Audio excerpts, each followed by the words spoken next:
Fala galera, beleza? Continuando o vídeo 2 agora, para continuar o conteúdo. E esse vídeo 2 é o seguinte, se você não viu o vídeo 1, você precisa ver o vídeo 1, porque o vídeo 1 é o conteúdo direto, só cortei o vídeo, vim pra cá, tá certo? Pra gente continuar o conteúdo, tá? A gente tá falando sobre psicanálise, sobre aplicações e contribuições sociais, tá? Vamos pro próximo ponto direto então, tá certo? Vamos lá. Uma coisa interessante é que todo esse movimento da psicanálise, uma das importâncias dela estar na sociedade, dela olhar para a sociedade, é quebrar um estereótipo. Existe um estereótipo histórico muito grande de que a psicanálise, quando a gente fala em psicanálise, a gente já imagina o quê? Um divã, né? Que é o que é reforçado na sociedade. Por exemplo, quando você vê um psicanalista em uma série, em um filme, como é que funciona? É ele sentado no sofá, o paciente sentado em outro, ou deitado, e o paciente falando e o psicanalista ouvindo e às vezes falando alguma coisa. Isso é um estereótipo, é reforçar uma ideia de que a psicanálise é aquilo.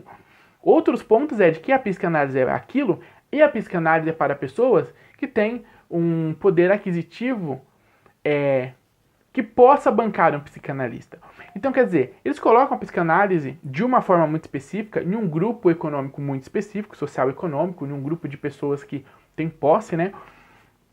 E na verdade não é isso. Então existe um movimento na psicanálise, quando a gente está falando de contribuições sociais, dela se desvencilhar dessa forma e dessa visão social que as pessoas têm da psicanálise. Até porque é necessário sair dessa visão para que a psicanálise conquiste campos de atuação. Se ela não se desfazer desse estereótipo, se a sociedade não se despir desse estereótipo, fica difícil de entrar em campos da sociedade para se trabalhar, tá certo? Então isso é uma coisa de uma luta da psicanálise falando sobre as contribuições sociais para que ela possa contribuir melhor, para que ela possa gerar mais contribuições sociais, para que ela possa estar em mais campos da sociedade, quebrando esse estereótipo e mostrando que ela contribui de várias formas, não é só aquela forma clínica, psicanalista, paciente, divã, certo? Bom, então vamos falar um pouco agora o próximo ponto sobre contribuições sociais. Contribuições sociais na psicanálise começou desde cedo, né? A gente pode colocar aqui, no livro vai dar 4 exemplos, eu vou usar 2 que eles são muito parecidos, né? Que é, por exemplo, é o psicólogo lá da psicologia sociohistórica, que é o Winnicott, que nós vamos falar logo mais, tá certo? O Winnicott. A gente tem que lembrar das contribuições sociais dele, quando ele fazia, né, aquelas transmissões lá radiofônicas, né, por rádio, falando sobre educação, tá certo? Isso era muito interessante. Da mesma forma, e lógico, pensa assim, que o rádio era tipo uma internet, muita gente tinha, e era a principal forma de estar ligado com as informações. Então, quando falava no rádio, muita gente ouvia, tá certo? Então, quer dizer, você vai ter desde essas transmissões radiofônicas até fitas gravadas, que depois vão ser utilizadas por uma série de grupos sociais, famílias, escolas, estudos, né? Que vão contribuir para a sociedade de forma geral, tá certo? Vão alcançar a sociedade para além do divã, tá? Quem fez isso também foi a Anna Freud, só que ela fez isso se direcionando para a educação, tá certo? O Winnicott foi para o desenvolvimento da educação infantil e a Anna Freud foi para a educação. A gente vai ter outros que vão direcionar para a saúde, instituições, né? Mas o que vão mostrar o quê? Vou mostrar a psicanálise contribuindo para a sociedade, né? Hoje em dia a gente tem os canais no YouTube que ajudam bastante, você tem eles ensinando e falando para o grande público questões importantes, né? Como, por exemplo, hoje você tem palestras e palestras e palestras no YouTube, que são palestras de psicanalistas, de psicólogos, pessoas ajudando outras pessoas a elas se entenderem, gerar aquele autoconhecimento, né? E dessas mesmas palestras, olha só que interessante, se cortam pequenos pedaços com pequenos conhecimentos, pequenos entendimentos, frases importantes para a pessoa refletir, e se jogam conteúdos menores que atingem pessoas que não querem ver uma palestra de 1 hora. Então olha só como é que a dimensão interessante, o campo que existe para a psicanálise alcançar e que está alcançando para gerar contribuições à sociedade, tá certo?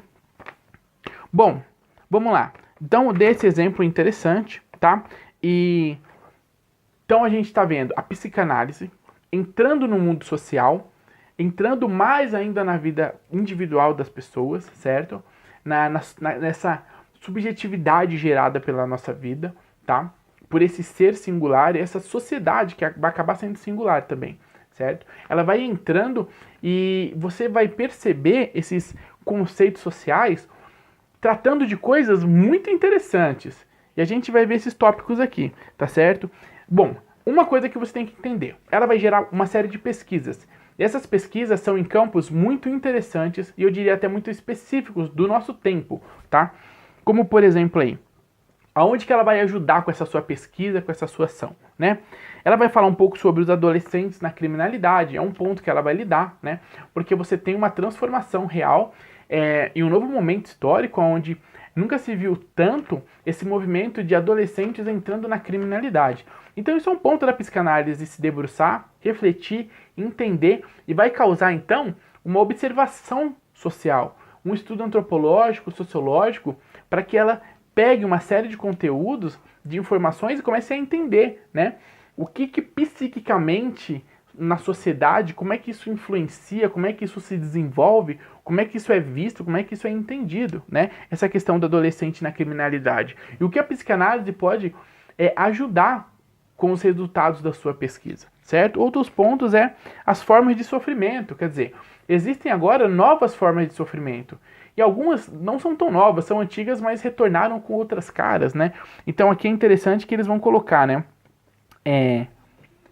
Você pode colocar uma coisa interessante, formas, né, de sofrimento social atuais, por exemplo, aquelas pessoas que dependem das redes sociais para se expressarem, para se confessar, né? As pessoas em que sem a rede social ela não consegue se expressar, ela precisa da rede social, ela faz da rede social uma base de confessionário, uma amiga, né, praticamente íntima, onde ela despeja muito do sofrimento dela, muito do que ela quer. E isso é meio que um contraponto, né? É interessante porque ao mesmo tempo em que ela usa isso como um divã, vamos dizer assim, isso causa um sofrimento para ela, né? Qual é o sofrimento? Um dos pontos interessantes é que você está se expressando para uma série de pessoas, só que ao mesmo tempo você não está tendo essa pessoa com você. O sofrimento é de você estar sozinha, de você estar passando aquilo, só que aquilo está de uma forma incompleta. Porque você está passando para o outro, você não está com o outro. Você está jogando aquele sofrimento de uma forma aleatória, né? Isso é um dos pontos, quer dizer, sobre a questão de formas de sofrimento. E existem várias, tá certo? Outra interessante aqui, vai falar sobre a anorexia, tá certo? Que tem muito, né, relacionada com a indústria da beleza, né? A indústria da estética, da beleza. E é interessante que é outra forma de sofrimento. E aqui são o que a gente está falando, certo? São questões atuais que a psicanálise vai se debruçar, tá certo? A questão da anorexia, nós estamos em 2019, em 2005, que eu me lembro, 2005 para frente começou a ser algo muito forte, algo que a mídia começou a expor porque começou a aumentar, né, esse índice de anorexia entre principalmente os adolescentes, as adolescentes, tá certo? Então, quer dizer, é um ponto em que a psicanálise vai se debruçar também, que é o quê? Exatamente para gerar uma pesquisa, para trazer uma contribuição, porque são novas formas de sofrimento da sociedade, são novas formas que a sociedade usa para se expressar, certo? Novas formas que a gente vê acontecendo e aparecendo na sociedade, que é resultado de uma nova sociedade, tá certo? Isso é interessante e importante para a gente saber que conforme a sociedade vai mudando, conforme a sociedade vai evoluindo, as formas em que a sociedade se mostra, as formas em que a sociedade sofre, elas vão mudando também. Então é necessário, a psicanálise está sempre ali contribuindo para o desenvolvimento da sociedade, pesquisando e dando a sua contribuição social. Certo? Outro ponto interessante é sobre a sexualização da infância. Eu posso dar um exemplo que é o funk, né? Vou dar um exemplo de uma música, o funk. Por exemplo, você tem vou dar um exemplo bem assim, que tem gente que pode ficar até revoltado com esse exemplo, mas é um exemplo de fato. Ele é algo que acontece de verdade. O pai, ele não tem essa questão da ideia da sexualização da criança, Então você vê crianças muito novas e pequenininhas dançando o funk com falando sobre a questão da sexualidade de uma forma muito explícita, né, e negativa para o desenvolvimento daquela criança naquele momento. Então o pai ele acha bonitinho, ele deixa rolar, acontecer, e aí quando essa criança cresce um pouco, ela começa a viver em uma vida onde esses sofrimentos vão abater ela, porque ela não vai saber lidar com essas coisas, ela não é preparada com essas questões, porque o desenvolvimento psíquico dela, o momento de desenvolvimento enquanto ser humano, não foi preparado para aquilo, ela rompeu o processo de desenvolvimento dela, certo? Então aquilo vai começar a afligir ela, vai se tornar um problema psíquico dela, né? E depois os pais vão estranhar ou então vão atribuir a outros problemas, só que a fonte, talvez principal, que foi expor ela a essa vida sexual, né, essa sexualização infantil, essa fonte o pai não percebeu. O pai deixou assim, livremente, ela em contato com isso e ela se nutrindo disso, tá certo? Bom, e aí a gente entende o seguinte, né, que essa aplicação prática que a psicanálise procura, aí tem uma frase muito interessante, que é o seguinte, ó, ela vai trabalhar e ela vai observar o quê? Novas formas de subjetivação e de existência. O que ela está olhando? O que nós estamos falando até agora? Nós estamos falando que a forma de existir vai mudando. E a forma de existir mudando exige da psicanálise um olhar diferenciado, um olhar atualizado e um olhar mais próximo, certo? E por isso que a psicanálise, ela precisa ter as suas contribuições sociais, ela precisa estar na sociedade. Porque as formas de vida, a forma de subjetivação, a forma de ser subjetivo, diferente de ontem, diferente de 10 anos atrás, a forma da sociedade vai mudando. A sociedade vai absorvendo coisas diferentes e vai se tornando uma sociedade diferente. Então a psicanálise, ela vai observando essa subjetivação da sociedade, essa forma diferente de ser da sociedade e como é que ela muda para então fazer pesquisas e contribuir, certo? Para então a sociedade, certo? Bom, vamos lá então, próximo ponto. O que nós vemos, aquela lista que eu falei são novas formas de sofrimento psíquico, tá certo? Que são essas intervenções sociais, né? E a psicanálise também vai gerar essas intervenções sociais para resolver, entender e lidar com essas questões, tá certo? Que são aí essas novas formas de sofrimento psíquico, tá certo? Outro ponto interessante que é o último ponto desse texto, certo? Que é o passo da psicanálise, né? O passo da psicanálise é realmente, então, entrar e descobrir essas regiões obscuras psíquicas novas e atualizadas para que ela possa, então, atuar em cima dessas questões, certo? Bom, é isso aí. Pareceu que esse vídeo pode ter parecido meio truncado, meio pausado, né? Fala um pedaço, fala outro, fala um pedaço, mas é porque esse último texto, ele é um resumo, né? Ele é um resumo, ele é uma grande pontuação, ele vai trazer vários pontos, por isso que foi feito assim, para que você entenda algumas questões importantes. E o que você precisa entender de resumo que eu vou fazer aqui é o seguinte: a psicanálise, ela tem um posicionamento na sociedade, ela tem um espaço na sociedade.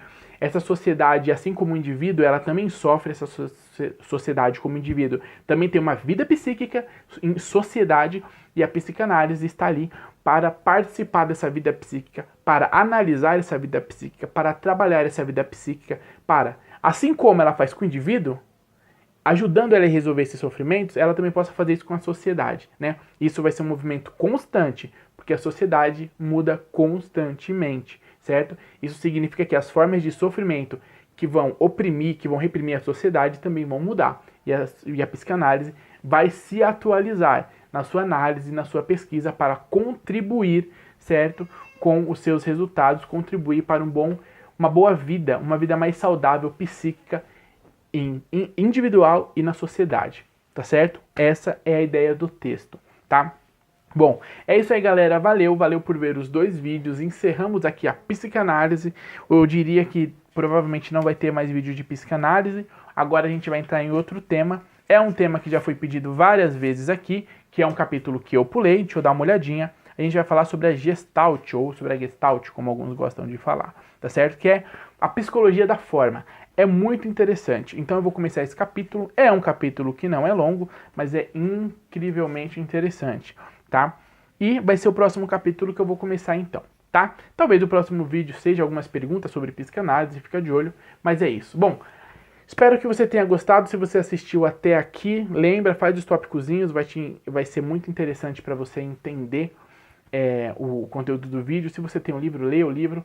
Tem links aqui debaixo na descrição, o link do livro, o link do grupo do Bora Undo no Facebook. Entra lá, curte com a gente, tem vários resumos de conteúdos lá, muito bom para você estudar, tá certo? Galera, muito obrigado, se inscreve no canal, compartilha, é muito importante você compartilhar, porque é assim que o pessoal conhece o canal. E nós já estamos em mais de 1.300 membros, é muita galera, e eu espero que cresça, porque eu preciso monetizar o canal para ganhar dinheiro. Pra quê? Pra comprar uma luz legal, pra comprar uma câmera legal, pra comprar uma lousa, pra fazer tópicos, pra fazer um negócio bacana, tá certo? Então ajuda aí o canal, me ajuda, que a gente só tem a dividir bons conteúdos. Já vou adiantar aqui, hein? Estamos em 1.300, tá crescendo rápido as inscrições. Quando fizer 2.000 inscritos, eu quero sortear livros, né? Gratuitos de presente para os inscritos. Então, vamos fazer um sorteio aí com 2.000 inscritos para comemorar 2.000 inscritos, né? Até porque 2.000 inscritos não é qualquer coisa, tá certo? Bom, então é isso. Valeu, galera. Até o próximo vídeo. Qualquer dúvida, qualquer pergunta, se gostou do vídeo, deixa seu comentário aqui embaixo e até mais.